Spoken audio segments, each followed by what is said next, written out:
샬롬 샬롬 샬롬 샬롬. 하나님 사랑합니다. 여러분 주 안에서 사랑합니다. 오늘 학계 1장 1절부터 15절 말씀 우리 함께 합독했습니다. 너희는 산에 올라가서 학계 1장 8절이죠. 너희는 산에 올라가 나무를 가져다 성전을 건축하라. 그리하면 내가 그것으로 말미암아 기뻐하고 또 영광을 얻으리라. 야훼가 말하였느니라. 성전을 건축하라고, 예배를 회복하라고 이렇게 말씀하시는 본문의 말씀이죠.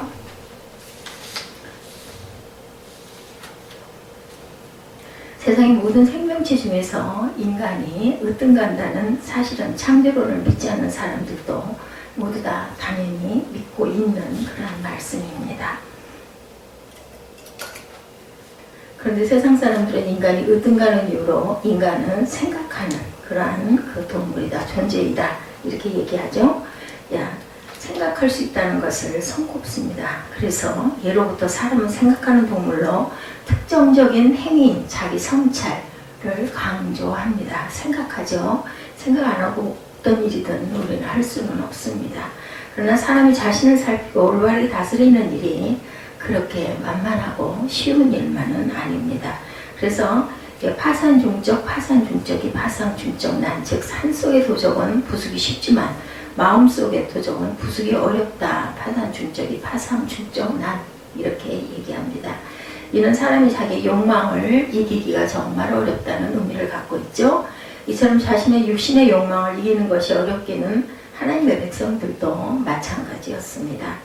구약 이스라엘 백성들이 삶의 실패를 거듭하는 이유도 자신들의 욕망을 이기지 못하고 세상을 쫓아가며 하나님을 멀리했기 때문입니다.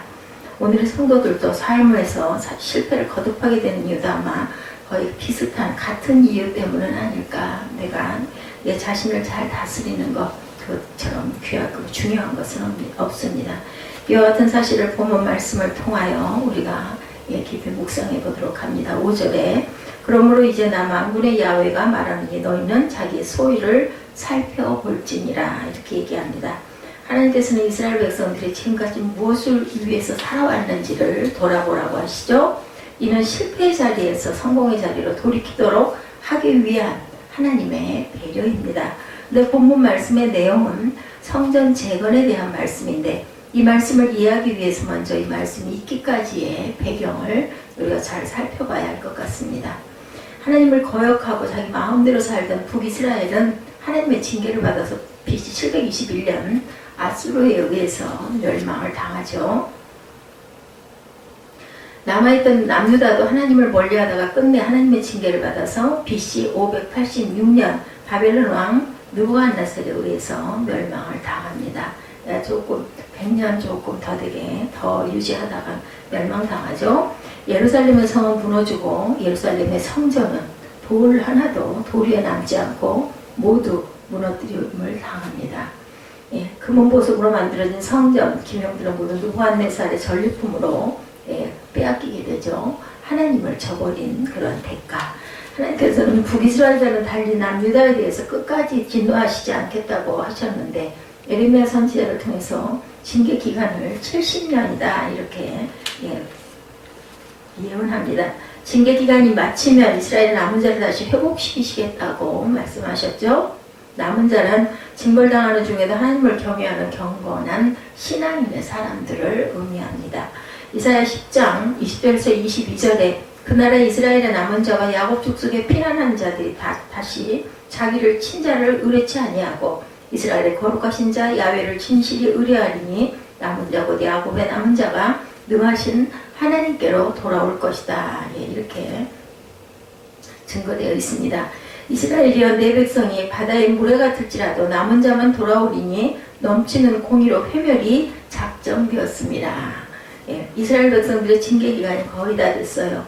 유다를 멸망시켰던 바벨론은 바산하는 시름 제국에 의해서 멸망당하고 지금의 페르시아죠.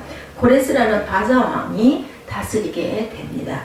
하나님께서는 바사왕 고레스의 마음을 감동시켜서 70년 전에 하신 약속을 이루시죠. 에스라 1장 1절에서 4절에 바사왕 고레스 원년에 야훼께서 예레미야 입을 통해서 하신 말씀을 응하게 하시려고 바사왕 고레스의 마음을 감동시키심에 저가 온 나라에 공포도 하고 조소도 내려 가로되. 2절에 바사왕 고레스는 말하노니 하늘의 신 야훼께서 세상 만국으로 내게 주셨고 나를 명하사 유다 예루살렘 전을 건축하라 하셨나니. 3절에는 이스라엘 하나님은 참신이시라. 너희 중에 무릇 그 백성 된 자는 다 유다 예루살렘으로 올라가서 거기 있는 야훼 전을 건축하라. 너희 하나님이 함께 하시기를 원하노라. 예, 무릇 그 남아있는 백성이 어느 곳에 우거하든지 그곳 사람들이 마땅히 은과 금과 기타 물건과 짐승으로 도와주고 그 외에도 예루살렘 하나님의 전을 위하여 예물을 즐거이 드릴지어다 하였더라. 그래서 1차로 스룹바벨이라고 하는 지도자의 인도 아래 49,897명이 이스라엘로 귀환하는 부분이 에스라 2장 64절에 나타나 있습니다. 예루살렘으로 돌아온 이스라엘 백성들은 2년여의 준비 끝에 BC 536년에 성전 건축을 시작을 하죠. 그러나 예루살렘 성벽과 성전을 재건하는 데는 여러 가지 어려움, 무슨 일이든지 하려고 하면 사단의 괴계와 방해가 분명히 있습니다. 이스라엘을 미워하는 주변 잡족들의 방해 공작과 약탈행위 극기하는 바사왕이 바뀌고 이름의 비류들이 바사왕에게 상소물을 이 틈에 올립니다. 이로 인해서 백성들이 열심히 식어져 가고 공사를 시작한 2년 만인 BC 534년에 드디어 성전 재건 공사가 중단이 되죠. 이렇게 성전을 건축하려는 의지도 없이 14년의 세월을 흘려보내고 있었습니다. 하나님께서는 학교와 스가랴 선지자를 다시 보내죠. 주저앉아 있는 이스라엘 백성들을 격려하면서 하나님의 명령을 전합니다. 이것이 이 시간의 본문을 포함한 학개서의 말씀. 그러면 본문을 통해서 우리에게 주시는 말씀의 의미는 무엇이었을까? 본문 말씀의 요점은 성전을 재건하라는 것인데 물론 이 말씀은 오늘에 와서 예배당 건축에 대한 말씀으로 많이 인용을 했습니다. 그러나 이것은 그 일부분이죠. 오히려 더 중요한 것은 예배를 회복해라 하는 말씀입니다. 구약시대에 있어서 성전은 곧 하나님의 임재를 상징하고 하나님께 대한 예배와 만남을 의미하죠. 그러므로 본문 말씀에 성전을 재건하라는 말씀은 남유다의 멸망 그리고 성전의 무너짐으로 인하여 중단된 하나님께 대한 예배 회복을 의미합니다. 구약에서는 제단을 드리는 것, 제사를 드리는 것, 신약에서는 예배 회복. 우리는 이 말씀을 통해서 지금 성령님이 구하시는 성전인 우리 자신을 또한 돌아보아야 되겠죠. 하나님께서는 안일하기는 백성들에게 자신을 돌아보라고 저와 여러분에게도 말씀하고 계십니다. 본문 5절과 7절에 반복해서 너희는 자기 소유를 살펴볼지니라 이렇게 말씀하시죠. 하나님께서는 성전도 없이 하나님과의 관계 회복도 없이 안일하게 살고 있는 이스라엘 백성들을 보시면서 안타깝게 말씀을 하시죠. 이들의 삶이 어떻게 살았는지 돌아보라고 하시는 것일까? 본문 2절에 보면 만군의 야훼가 말하여 이르노나 이 백성이 말하기를 여호와의 전을 건축하는 시기가 이르지 아니하였다 하느니라.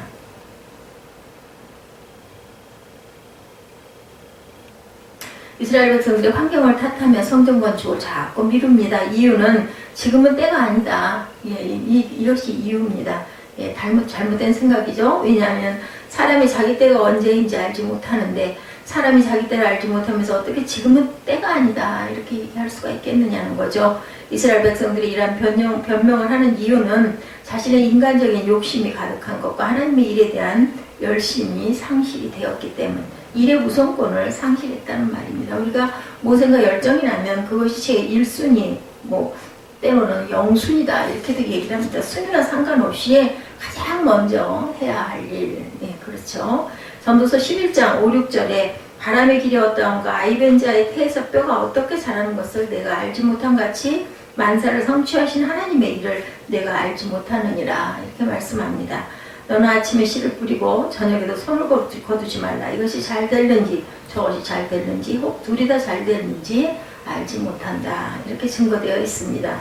마가복음 13장 34, 5절에도 가령 사람이 집을 떠나 탕구로 갈 때 그 종들에게 고난을 주어 각각 식물을 맡기며 문지기에게 깨어 있으라 명령한과 같으니 그러므로 깨어 있으라. 집주인이 언제 오는지 혹 저물 때 아니면 밤중일는지 다굴 때일는지 새벽일는지 너희가 알지 못한다. 우리가 시와 때를 잘 알지 못하죠. 오늘 본문 4절과 9절에도 사전에는 이전이 황무하거늘 너희가 이때의 편벽한 집에 거하는 것이 아니냐라고 물으시고 9절에서는 너희가 많은 것을 바랐으나 도리어 적었고 너희가 그것을 집으로 가져갔으나 내가 불어버렸느니라 이렇게 말씀합니다. 다만군의 야훼가 말하노라 이것이 무슨 명고뇨 내 집은 황무하였을 때 너희는 각각 자기의 집에 빨랐음이니라. 하나님의 전은 황폐해서 형편없는데 이스라엘 백성들은 자신의 집을 꾸미기에 바빴다. 4절에 편벽한 집이란 벽과 지붕을 널빤지로 꾸민 집을 말하는데 완전하게 건축된 집을 의미합니다. 그리고 9절에 자기의 집에 빨랐음이라 라는 말은 자기 집의 일에 분주했다 라는 의미를 가지고 있죠. 비록 이스라엘 백성들이 값비싼 건축을 하지는 않았지만 성전은 황폐해 있고 하나님과의 관계도 회복되지 못한 채 자신들의 집을 꾸미기에만 바빴다라는 의미입니다. 이처럼 자신들의 살 터전을 마련하느라고 하나님의 일을 할 겨를이 없었다. 이는 하나님의 백성으로 우선권을 상실했다라는 의미죠. 자신들이 지금까지 이방 나라에서 노예 생활을 한 이유가 바로 하나님을 멀리했기 때문이었는데 아직도 정신을 못 차리고 다시 자신의 일에만 정성을 쏟는다는 것. 그래서 너무도 당연히 하나님과 관계를 먼저 회복해야 되는데 그런 부분을 상실하고 이 자리가 좋사오니 이렇게 하고 앉아 있었다.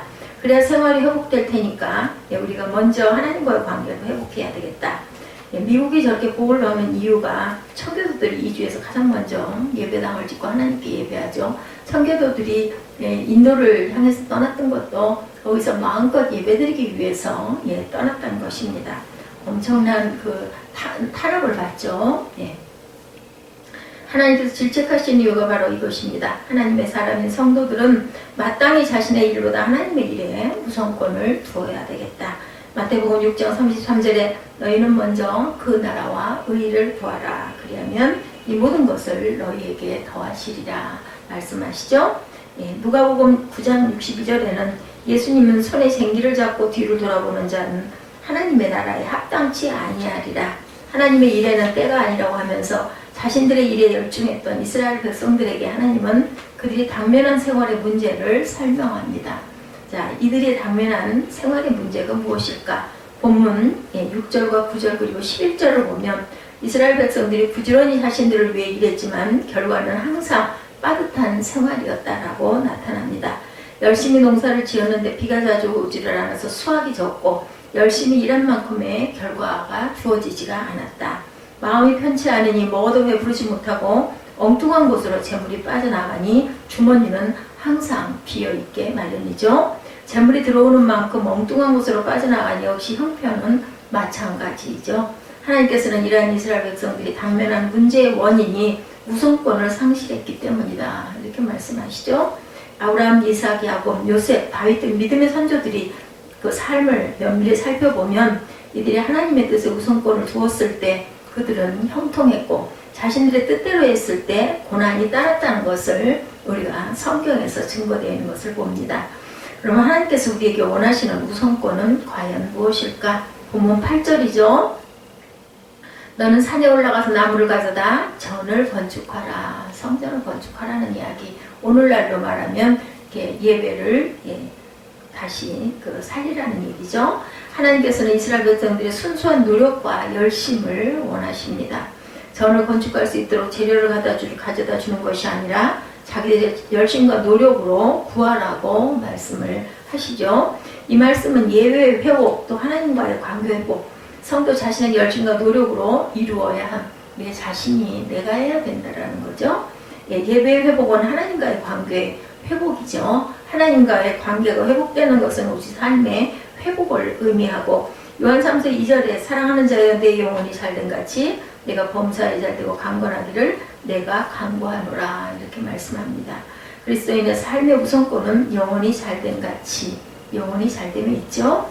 하나님께서 이 일을 잘하고 못하고 따지는 것이 아니라 말씀에 순종하는지를 항상 보신다라는 것. 학계 2장 18, 19절을 보면 너희는 오늘부터 이 절을 추억하여 보라. 9월 24일 곧 야훼전 지대를 쌓던 날부터 추억하여 보라. 곡식 종자가 오히려 창고에 있느냐? 포도나무, 무화과나무, 석류나무, 감람나무에 열매가 맺지 못하였느니라. 그러나 오늘부터 내가 너희에게 복을 주리라. 이 말씀의 의미는 하나님의 뜻에 순종해서 성전을 건축하던 그날부터 복을 내리시겠다라는 말씀이죠. 진실한 예배를 회복해야 되겠다라는 겁니다. 통회하고 자복하는 진실한 예배, 하나님의 얼굴을 구하는 예배, 우리의 삶에서 하나님을 최우선으로 생활하는 예배를 회복해야 된다. 육신이 조금 편하고 좀 더 잘 먹고 좀 더 여유 있고 좀 더 쾌락적인 것을 위해서 육신의 생각과 욕망을 따르면 결과는 자멸한다. 학계 2장 3절에서 5절을 봅니다. 이 말씀은 지금 당장 눈앞에 효과가 나타나지는 않는다 할지라도 하나님이 함께 하심을 믿고 실망하지 말고 힘을 내라는 말씀인데, 지금 안 되는 일을 억지로 밀어붙이지 말고 멈추어 서서 하나님과의 관계를 회복해야 되겠죠. 그리고 모이기를 힘쓰고 기도에 힘쓰고 하나님의 일에 열심을 내고 하나님의 때가 되면 반드시 좋은 열매로 이루게 하실 것이라는 것을 잊지 않는 저와 여러분들 되시기를 주님의 이름으로 축복합니다. 우리 학계 1장 1절에서 15절까지 함께 합독하시고 기도하는 시간 갖도록 합니다. 다리오 왕 제2년 6째 달 곧 그달 초하루에 야훼의 말씀이 선지자 학계에게로 말미암아 스알디엘의 아들 유다 총독 스룹바벨과 여호수아의 아들 대제사장 여호수아에게 임하여 이르시되, 만군의 야훼가 이같이 말하여 이르노라. 이 백성이 말하기를 야훼 전을 건축할 시기가 이르지 아니하였다 하였느니라. 여호와의 말씀이 선지자 학계에게 임하여 이르시되, 이 성전이 황폐하였거늘 너희가 이때에 편벽한 집에 거주하는 것이 옳으냐. 그러므로 이제 만군의 야훼가 이같이 말하노니 너희는 너희의 행위를 살필지니라. 너희가 많이 뿌릴지라도 수확이 적으며 먹을지라도 배부르지 못하며 마실지라도 흡족하지 못하며 입어도 따뜻하지 못하며 일꾼이 삭슬 받아도 그것을 구멍 뚫어진 잠대에 넣음이 되었느니라. 만군의 야훼가 말하노니 너희는 자기 행위를 살필지니라. 너희는 산에 올라가 나무를 가져다 성전을 건축하라. 그리하면 내가 그것으로 말미암아 기뻐하고 또 영광을 얻으리라. 야훼가 말하였느니라. 너희가 많은 것을 바랐으나 도리어 적었고 너희가 그것을 집으로 가져갔으나 내가 풀어버렸느니라. 나 만군의 야훼가 말하노라. 이것이 무슨 까닭이냐. 내 집은 황폐하였을 때 너희는 각각 자기의 집을 짓기 위하여 빨랐으니라. 그러므로 너희로 말미암아 하늘은 이슬을 그쳤고 땅은 산물을 그쳤으며 내가 이 땅과 산과 곡물과 새 포도주와 기름과 땅의 모든 소산과 사람과 가축과 손으로 수고하는 모든 일에 한제를 드렸느니라. 스알디엘의 아들 스룹바벨과 여호사닥의 아들 대제사장 여호수아와 남은 모든 백성의 그들의 하나님 야훼의 목소리와 선지자 학계의 말을 들었으니 이는 그들이 하나님 야훼께서 그를 보내셨습니다. 백성이 다 야훼를 경외하며 그때 야훼 사자 학계가 여호와의 위임을 받아 백성에게 말하여 이르되, 야훼가 말하노니 내가 너희와 함께 하노라 하니라. 여호와께서 스알디엘의 아들 유다 총독 스룹바벨의 마음과 여호사닥의 아들 대제사장 여호수아의 마음과 남은 모든 백성의 마음을 감동시키심에 그들이 와서 만군의 야훼 그들의 하나님의 전 공사를 하였으니 그때는 다리오 왕 제2년 6째 달 24일이었더라. 아멘. 기도합니다.